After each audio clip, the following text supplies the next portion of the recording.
Hey, welcome back to Computers for the Completely Clueless. I'm Lee Keller. I'm Kim Cavanaugh. And we're having fun here. We're going to always have fun here on the show, Lee, because we're taking things nice and easy, nice and slow. We know lots of folks have questions out there. And so we try to make this program as simple for you to understand as possible. And we're talking about internet browsing this week again. Yeah, and I thought it was very timely. A lot of the things that we're going to be talking about deal with how you can use the internet safely and intelligently. And with shopping season coming up, good idea. A lot of stuff going on. There's a online. lot of people who are still very frightened about buying online. So we'll talk about how to be safe online and avoid being scammed, for one thing today. But we're also going to be talking about just how to really be a more intelligent consumer. And it's amazing how much of it really it can be found out right in your browser. And by just knowing some simple things. And we're also going to be talking about how to do fast, accurate web searches. And that ties in with not only shopping, but just getting basic information that you need every day. Yeah, regardless, and maybe the biggest thing is, do you trust the source of the information that you've received? So, it's one thing to be able to do a search, but just because on the internet, Lee, I know this is going to come as a shock to you, but really, just because it's on the internet doesn't mean it's true. Well, we were looking at some things today, and the most reliable information that somebody had found came from a blog, right, which is just somebody's opinion. Yes, exactly. So we're going to be talking about all those things on today's show, and let's review a little bit before we get going. Last week we talked about the different parts of the browser. Do you remember what they all are?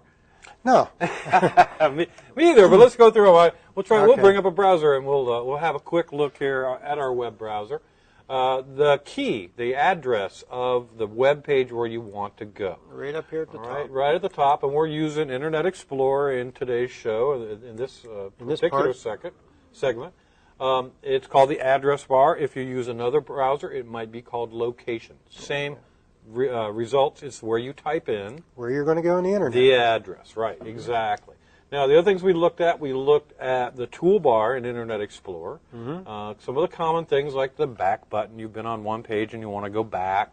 We didn't really explain some of the advantages of that. For example, the little arrow there that you can click. Oh, so it shows you the history of the places that you've browsed. Brief history, so you could go back to a previous page. That's nice. Okay. And you've got forward doing the same thing after you've gone backwards. Right. You can't go backwards until you go forwards, or you can't go forwards until you... So we talked about the toolbar. We talked about the document window, or in other words, the part of the browser where the actual page displays. And we didn't talk a lot about the status bar, which is all the way down at the bottom. But we'll be talking about that today. We also talked about favorites and history last week. Okay, so we're going to work those into our discussion today a little bit more. If you haven't seen last week's show, then follow along anyway, and we'll kind of try to cover those topics. All right, so we're talking about domains. Now, what's a domain? Well, domain is the root of that part of the address of the thing that you're going to. And we're also talking... You lost me. Okay. Let's go look at one. That'd probably be the easiest way to do it. So we're going to go to a different browser. This is an Internet Explorer browser.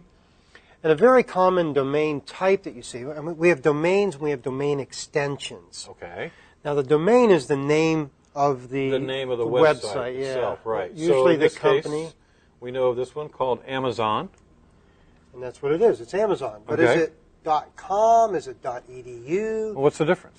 Well, big difference. In this case, most .coms are commercially oriented. Okay. Now, that's a thing that they used to follow very strictly, but that seems very kind of gotten fuzzy now. now. And I think what happened was people got so accustomed to just going to a .com that they would type in .com for everything. And so get in trouble. Amazon.com, right, goes one place, but a domain extension, those 3 letters or 4 letters now, in some cases that come at the end, can you direct you to different websites. Amazon.com might not be the same thing as Amazon.org. Right. What's an ORG?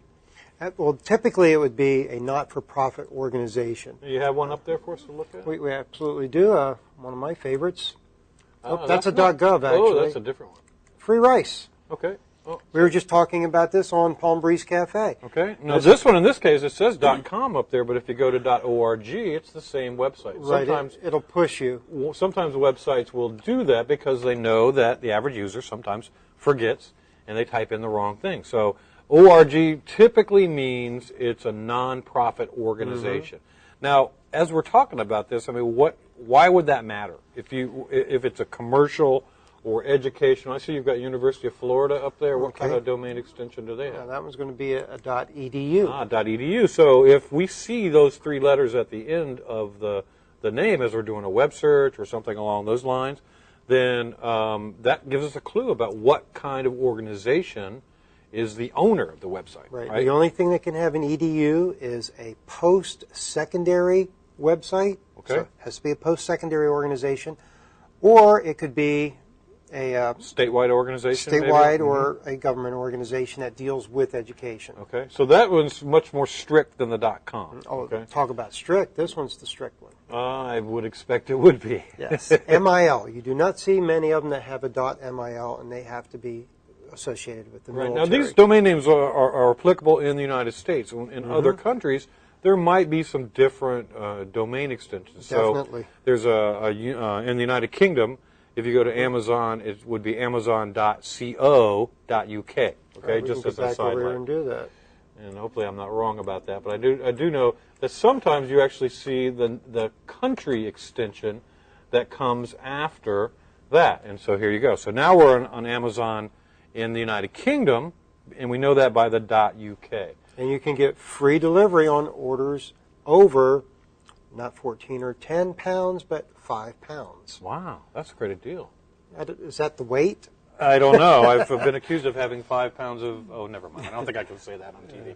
All right, so now here's a couple other ones. These have a different domain extension. NASA and Library of Congress.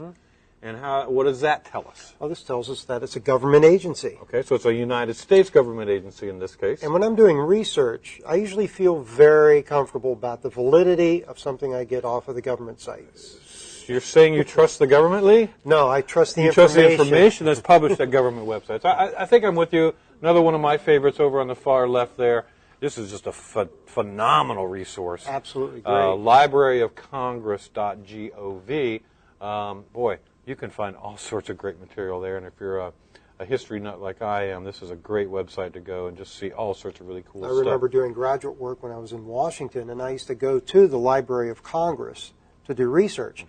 The website is awesome. There's so much more. We didn't have the web back then. Right. Now, what happens, this happens a lot to people, and I know this happens. They type the address in incorrectly. Let's try one here. We're on loc.gov. Let's try to loc.com. You really want to do that? Well, I'm going to trust our filter mechanism. And that could be a dangerous thing. And spelling does count when it comes to domain names. That's why a lot of times, and this might redirect us right back to the same spot. A lot of good sites do that because they'll buy both domains, and this didn't. No, they did not. Now, so here I am. I think I'm going to the Library of Congress, and yet I've landed on something called loc.com. And if we were to go up, we'd probably find that these people are trying to make money one way or the other. And I'm not sure what this site is, so I won't say anything bad about them. But spelling matters, and where you are in the address bar makes a big difference. Okay. So when we come back, we're going to talk a little bit more about safe searching and being the master of your domain in our next segment. Okay, we'll be right back.